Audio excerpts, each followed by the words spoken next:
Saudi আরব ও পাকিস্তানের নতুন প্রতিরক্ষা চুক্তি নিয়ে তোলপাড়। সপ্তাহখানেক হতে চললেও বিশ্ব রাজনীতির আলোচনার হটকেক এখনও এই চুক্তি। কেউ বলছেন এই চুক্তির আসলে তেমন কোনো প্রভাব নেই, কারো মতে এটাই গেম চেঞ্জার। মধ্যপ্রাচ্যের এই চুক্তি নিয়েই ইতিমধ্যে আঞ্চলিক ও আন্তর্জাতিক মহলে নানা প্রশ্ন উঠছে। কিন্তু সৌদির তেল রপ্তানির ক্ষেত্রে ভারতের জন্য বড় কোনো পরিবর্তন আসছে না, এমনটাই জানালেন এক জ্যেষ্ঠ সূত্র।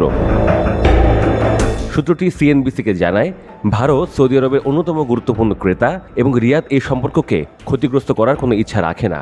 তিনি সরাসরি বলেন, ভারত তো অবশ্যই সৌদি তেল কিনতে পারবে। ভারত ও পাকিস্তানের মধ্যে দীর্ঘদিনের দ্বন্দ্ব বিদ্যমান। সীমান্ত সংঘাত থেকে শুরু করে কূটনৈতিক অচলাবস্থা, দুই দেশের সম্পর্ক প্রায়ই উত্তেজনাপূর্ণ থাকে। এমন অবস্থায় পাকিস্তানের ক্ষেত্রে সৌদির এই প্রতিরক্ষা চুক্তি ভারতের দৃষ্টি এড়ায়নি। ভারতের পররাষ্ট্র মন্ত্রণালয় এক বিবৃতিতে জানায়, তারা বিষয়টি জাতীয় নিরাপত্তার দিক থেকে পর্যালোচনা করবে। তবে একই সঙ্গে ভারত স্বীকার করেছে যে এই চুক্তি নতুন কিছু নয়, বহুদিন ধরেই এটি আলোচনায় ছিল। ভারত বিশ্বের অন্যতম বৃহৎ তেল আমদানিকারক দেশ। সৌদি আরব তার প্রধান সরবরাহকারীদের একজন। কেপলার ডেটা অনুযায়ী চলতি বছরের জুলাই মাসে সৌদি আরব ভারতকে প্রতিদিন প্রায় 6 লাখ ব্যারেল অপরিশোধিত তেল বিক্রি করেছে। এর ফলে রাশিয়া ও ইরাকের পাশাপাশি সৌদি আরবও ভারতের শীর্ষ 3 তেল সরবরাহকারীর মধ্যে রয়েছে। বাজারে অনেকদিন ধরে গুঞ্জন চলছে, সৌদি আরব হয়তো মার্কিন ডলারের পরিবর্তে অন্য কোনো মুদ্রায় তেল বেচাকেনা শুরু করতে পারে। কিন্তু জ্যেষ্ঠ সূত্রটি এটিকে সম্পূর্ণ গুজব বলে উড়িয়ে দিয়েছেন। তিনি স্পষ্ট করে বলেছেন, সৌদির তেলের বাণিজ্য ডলারেই হবে।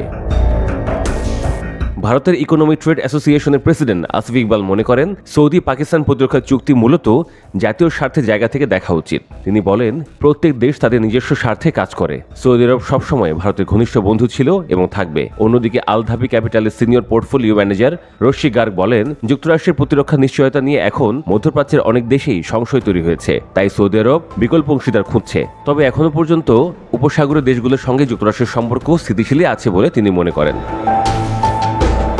স্ট্যান্ডার্ড চার্টার ওয়েলথ ম্যানেজমেন্টের মানপ্রীত গিল আবার তেলের দামের দিকটি গুরুত্ব দিয়েছেন। তার ধারণা, আগামী 6 থেকে 12 মাসের মধ্যে বাজারে বড় কোনো অস্থিরতা আসবে না। তিনি বলেন, যত ভূ রাজনৈতিক সংকটই হোক না কেন, দাম বাড়লেও তা বেশি দিন স্থায়ী হয়নি। তাই আমরা মনে করছি WTI অপরিশোধিত তেলের দাম $65 কাছাকাছি থাকবে। এই সময় ভারতও উপসাগরীয় দেশগুলোর সঙ্গে সম্পর্ক জোরদার করছে। সম্প্রতি ভারতের বাণিজ্য মন্ত্রী পীযূষ গোয়েল সংযুক্ত আরব আমিরাতে সফর করেন। দুই দেশে অর্থনৈতিক অংশীদারিত্ব নিয়ে আলোচনা করেন। আমিরাতও ভারতের জন্য আরেক বড় তেল সরবরাহকারী। জুন মাসে তারা প্রতিদিন প্রায় 4 লাখ ব্যারেল তেল ভারতকে দিয়েছে। সব মিলিয়ে ছবিটা পরিষ্কার। সৌদি আরব নিরাপত্তা ও কৌশলগত কারণে পাকিস্তানের সঙ্গে প্রতিরক্ষা চুক্তি করলেও ভারতের সঙ্গে তাদের জ্বালানি সম্পর্ক অটুট থাকবে। কারণ ভারত শুধু যে বিশাল বাজার তাই নয়, বরং সৌদির অর্থনীতির জন্যও ভারতের মতো ক্রেতা অত্যন্ত গুরুত্বপূর্ণ।